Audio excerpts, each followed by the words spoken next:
suis arrivé ici sur un département dynamique qui fait que Maisons d'Enfance en Vendée marche bien. Je suis responsable technique de Maisons d'Enfance Atlantique sur les départements de la Vendée et de la Charente-Maritime.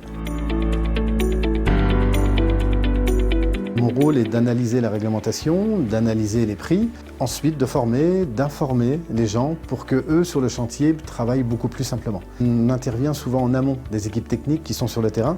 On est là pour faciliter les choses. Manager les équipes, bien sûr, c'est au quotidien. Je ne suis pas seul à manager. Pour cette partie-là, il y a un responsable travaux qui, lui, est au cœur du métier.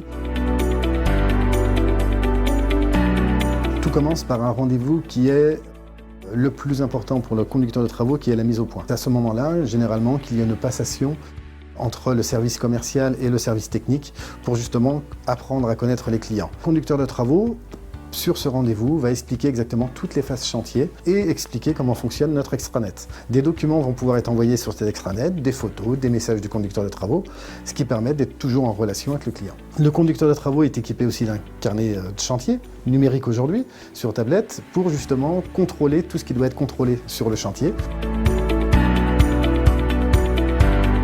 Nos conducteurs de travaux sont formés. Ils sont formés pour prévenir les artisans sur les bons gestes à avoir. Eux-mêmes, de toute façon, ont des formations pour ça. Réactivité, disponibilité, c'est les maîtres mots des conducteurs de travaux. Le conducteur de travaux, généralement, a des partenaires pour l'épauler. On veut réellement que ces entreprises communiquent avec le conducteur de travaux. Si une entreprise est bien partenaire, on est au courant de tout ce qui se passe sur le chantier et le chantier se passe bien.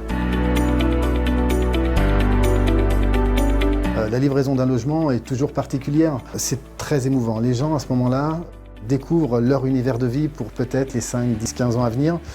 C'est toujours un moment d'émotion. Et c'est vrai que les conducteurs de travaux, à ce moment-là, vivent quelque chose en émotion très fort. La maison individuelle est un métier passionnant. Si on n'est pas passionné, on ne reste pas dans la maison individuelle.